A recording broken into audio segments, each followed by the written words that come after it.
The first iPhone revolutionized a decade of technology and changed the world in the process. Now, 10 years later, it is only fitting that we are here in this place on this day to reveal a product that will set the path for technology for the next decade.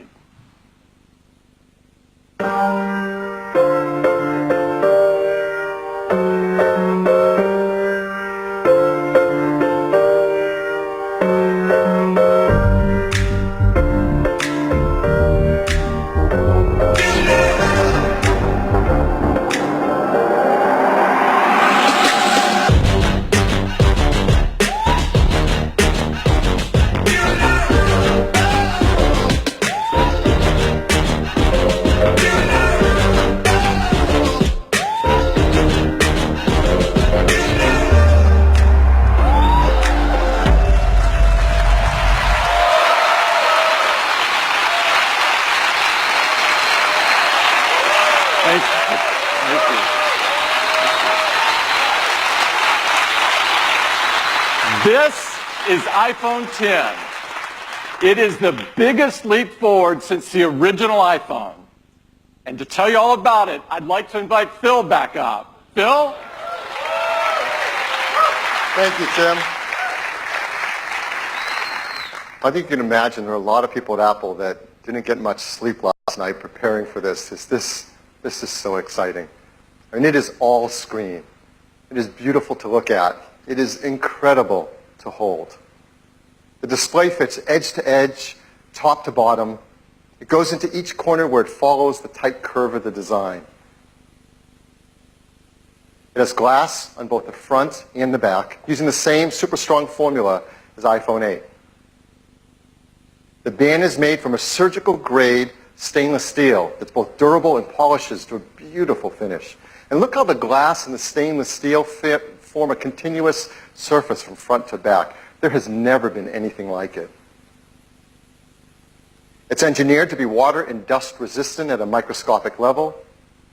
It comes in two beautiful finishes, space gray and silver. Each has an incredible depth and a pearlescence to the color in the glass. iPhone X has an all-new display. It's called the Super Retina display.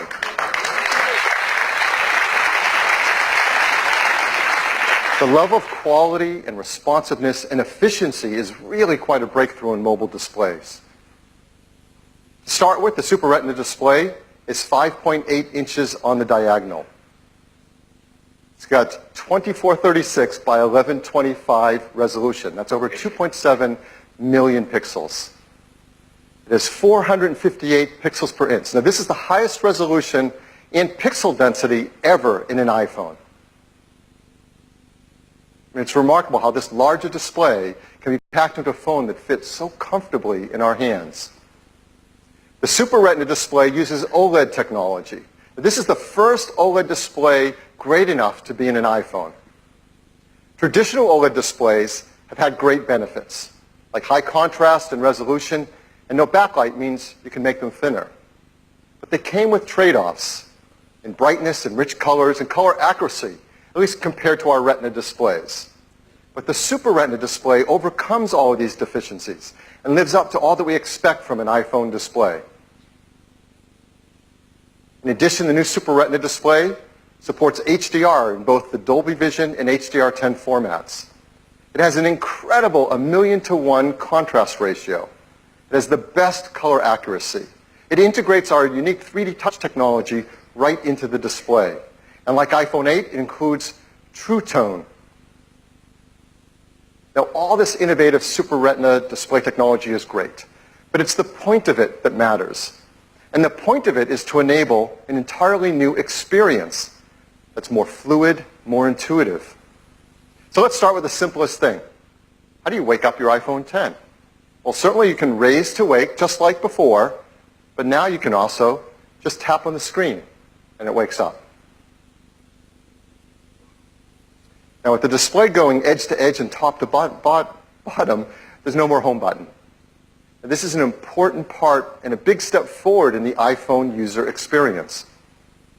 Something we use hundreds of times a day for so many tasks is an opportunity to rethink how iPhone should work and how we can make it better. So now, when you want to go to the home screen, you simply swipe up from the bottom and you go home. It's that simple. It's that easy. It's incredibly smooth. And once you do it for the first time, you'll know there's never been a better way. And it works the same way across the system. If you're running an app like Mail and you want to go home, what do? You simply swipe up from the bottom and you go home. It's that easy and that intuitive. It's so much nicer. Now, the same fluid gesture also works for multitasking. So if you're in an app and you want to multitask, you just swipe up from the bottom, you pause for a split second, and you're in multitasking. And then you can tap on any app and jump right to it. We also use the home button for Siri.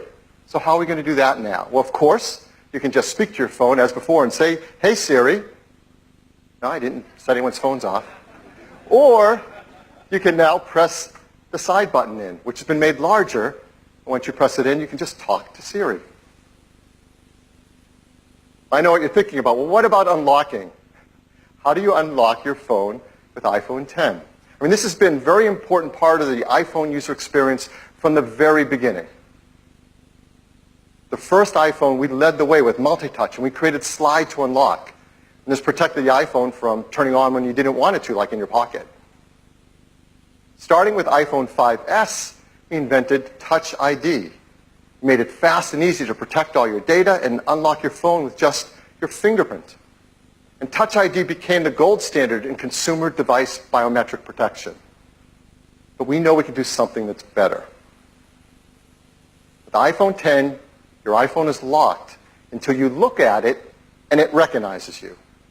Nothing has ever been simpler, more natural, and effortless.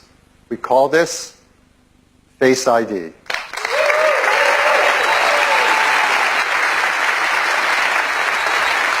So Face ID is the future of how we will unlock our smartphones and protect our sensitive information. To make Face ID possible, it took some of the most advanced technology we have ever created.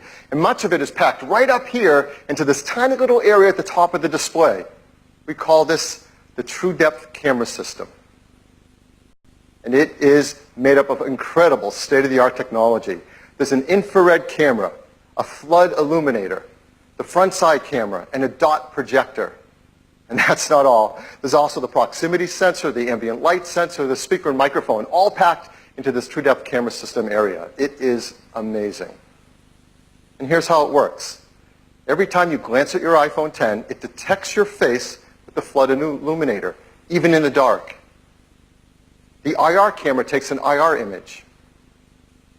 The dot projector projects out over 30,000 invisible IR dots.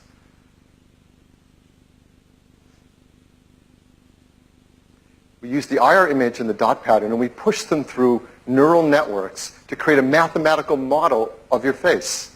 And then we check that mathematical model against the one that we've stored that you set up earlier to see if it's a match and unlock your phone. Now, this all happens in real time. It all happens invisibly. You don't see these things going off. It's incredible. It just all works and all happens. To create Face ID, we worked with thousands of people around the world, and the team took over 1 billion images.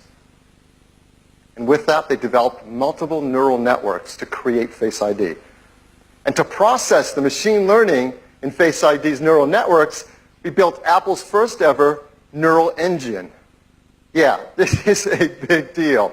In our pockets, in our phones, is an A11 Bionic chip with a built-in neural engine to process face recognition.